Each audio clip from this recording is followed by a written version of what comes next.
Rod Andy Golf here. I'm excited. My Odyssey Square to Square putter order has finally arrived. I've been waiting for this. Been a long-time LAB Golf user. Used the Directed Force 2.1. I've used the DF3. So I want to see how this compares to the DF3. Take a look at some of the features. Going to hit a few here at home on the putting mat, and also going to take it out on the course later to see how it performs there. Let's take a look. All right, so I want to take my time here and be thorough and talk about some of the different features. Zero torque putters are all the rage. Even Roll has some. Odyssey came out with these square-to-square ones. LAB Golf has been very popular the past few years. I think you'll see others coming to market as well. So I want to talk about some of the different features. I tried this in the golf shop. It looked good. It felt pretty good. Thought, hey, I want to get that out and just tinker with it a little bit, see how it compares to the LAB Golf putters. So this finally arrived in head cover, decent head cover. I don't buy a putter for its head cover, but this feels fairly quality, so not bad there. I've got this in the 7 shape. They also have a blade shape as well as the jailbird shape. I personally got it in the 7 shape. I kind of liked how that's set up. As far as the name of it, the square-to-square name, it's just okay. It might sound a little corny. I'm not real fond of the grip being emblazoned with the square-to-square monogram on it, but hey, it's not too bad. The grip itself, this is an oversized grip. It does feel pretty good. They use the Stroke Lab SL90 shaft in this. That is what is the stock shaft when you order these square-to-square putters. So these square-to-square putters, they have the AI1 insert. Get a lot of publicity. That's Odyssey's most recent iteration of their insert. They have the AI1 milled as well. They have the micro hinge, but this is their AI1 insert in the square-to-square putters. When I was trying it out in the golf shop, one of the things that I was most curious on is this is just a standard putter grip. The putter shaft goes into the putter grip just very normally. Now the LAB putters, they have their press grip. So they have this shaft going into the putter grip at a bit of an angle, and I'll place a close-up of what that looks like. Anyone that's tried the LAB Golf putters, you are familiar with that option. But this Odyssey square-to-square putter does not have that. This is just normal. Now, all of these zero torque putters, these square-to-square as far as Odyssey has, they actually have shaft onset. You'll see the club face, the club head face is well ahead of where the putter shaft enters the putter head. So these actually have onset. The LAB Golf putters are exactly the same. They have this shaft going in. The club head is well ahead of the putter shaft. Now, the way you can still get a pure roll, because if this was just straight up and down, you're going to turn this into like a mini chipper. All putters have loft, typically around 3 degrees of loft. So when you have loft, you have the shaft behind the club face, it's a recipe for just launching it right into the air. The way these manufacturers help that out a little bit is they build some forward shaft lean into their build. The LAB Golf putters, they have about 2 degrees of shaft lean in their DF3 putters. They also have these press grips, which also adds another 2 degrees of forward press. I've never been a big forward presser. So essentially, you have this onset, but you have some forward shaft lean, and then you also have the forward press grip, which kind of gets your hands into that neutral position. Now, on the square-to-square putter, these have 3.3 degrees of shaft lean, so you're getting a little bit of shaft lean going forward. They do not have any forward press built into their grip. It's just a standard grip. So I'm curious on that. Is this going to be a mini chipper if I get this out on the course later on with longer putts? Is this going to be a mini chipper where it sends putts skipping along from 30, 35 feet? I'm very curious on that. It rolled pretty good in the store, but need to get it out on the course for some longer putts and see how it behaves. So on standard putters, whether you're using like a plumber's neck hosel or a double bent hosel, you got this shaft kind of ahead of the club face here. You already have some shaft offset where your hands are going to naturally kind of be in front of the ball. With the zero torque putter, the LAB Golf putters, you have shaft onset where the club face is well ahead of the putter shaft and not behind it. So that's the difference on how the shaft enters the club head and how it impacts where your hands are, and if your hands are ahead of the ball, behind the ball, throughout the stroke. Now, with the LAB Golf DF3, I don't use LAB Golf putters because I think they're going to magically make me make every single 8 to 10 footer. That's not going to happen. The best in the world are essentially a coin flip from 8 feet. It doesn't matter what putter you're using, but you do need to have a putter that you like the feel of, that you like the look of, and that you're confident with. That does matter. But as far as the LAB Golf putters, I've really liked them because I like the feel of them. The quality of the roll, from the first time I basically tried it on a practice green, I couldn't believe how pure the roll was. Just no skipping, nothing like that.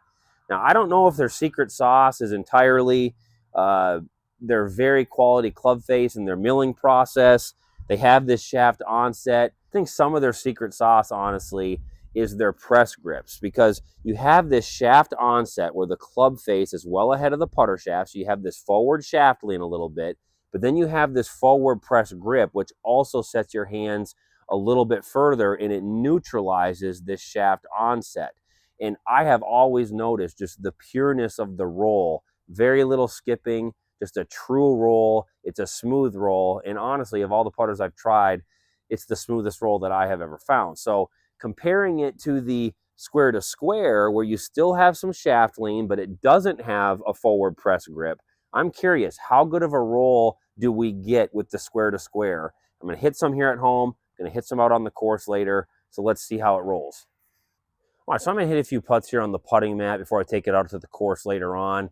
Now, one thing that I will mention where Odyssey has a leg up on the LAB golf putters is price. These are retailing at $300, and I'm sure in a few months you're going to see a lot of these on the secondary market, eBay, used golf club sites, and things like that. So price is much more reasonable. Now, the LAB golf putters are essentially handmade. They lie angle balance them. There's a lot of time and effort that goes into building a single putter. So that's one reason for the higher price, but the LAB golf putters are just ridiculously expensive, as are a lot of golf clubs right now, like new drivers starting out at 600. But price, they do have LAB golf beat on that. So it's an easier entry point for someone that wants to try a zero torque putter. One thing that's interesting to me, I personally like to know what the total weight of my putter is. And LAB golf putters are generally viewed as pretty heavy putters. This particular DF3 comes in at about 563 grams. Now, this square to square from Odyssey, this comes in at 557 grams. So a very similar weight profile, and it feels relatively the same in the hand. Now, where I do notice a difference is just when you're swinging this putter back and through. There is a different feel in the LAB golf putter. So maybe they got something to that lie angle balance. Let's see what it is here on the putting mat and see what it's like out on the course later on. All right, it just sets up really, really clean. The look of it behind the ball, they honestly feel like your own little pinball shooter, where that metal ball drops into the pinball slot and you pull it back and it shoots it up the ramp. That's what these putters feel like. The way these shafts go down into the putter head, the way they set behind the ball, it just feels like point and shoot. Both the DF3 in this square to square putter.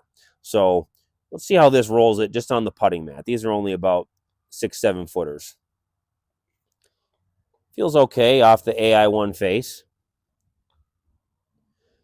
Not as soft of a feel as the DF3, a little firmer.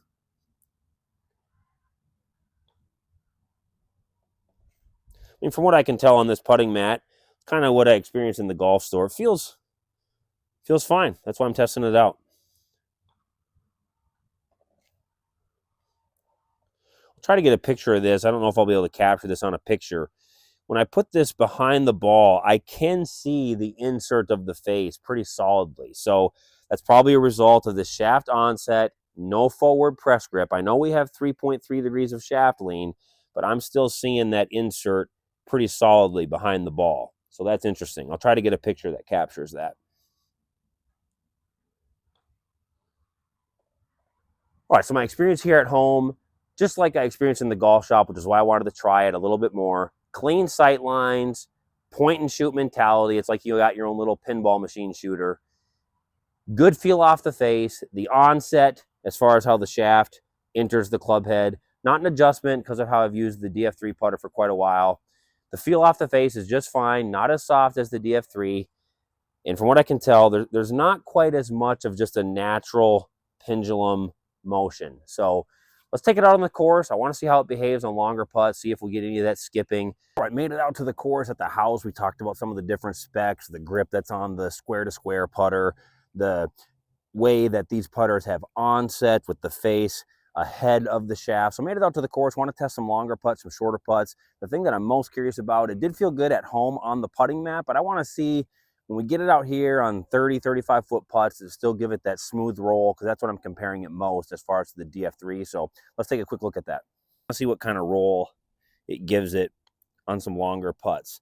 I don't want this to be like a mini chipper. I don't want this to just be launching up into the air. So The AI1 face feels fine. I'm not a huge fan of inserts, but yeah, it seems to be giving it an okay roll. I don't think it's quite as pure as the Lab, but it's rolling it just fine. Not launching it like a mini chipper.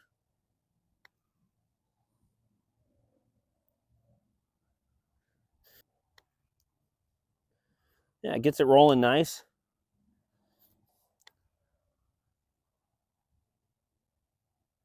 I'm going to roll a few with the DF3, use the DF3 for quite a while, and just now that I hit a few with that, let's see kind of how the feel compares. I've been a big fan of how the LAB Golf putters feel personally. Different face, obviously. The AI1 square to square has the insert. The DF3 does not have an insert on it. It's pretty hard to beat the feel of the LAB putters. I know everyone likes something different, but they have a pretty pure roll to me.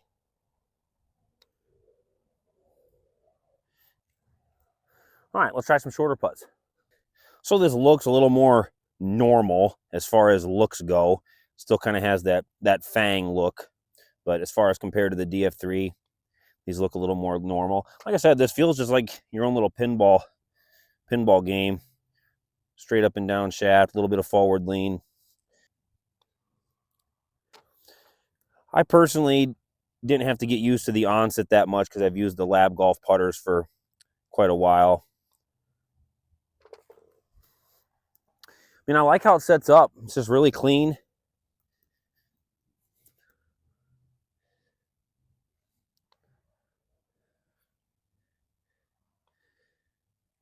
All right, so that was fun. Got it out on the course. The LAB Golf DF3 versus the Odyssey Square to Square. This is the 7 shape. Good product, I think they put out. I don't think it'll be for everyone.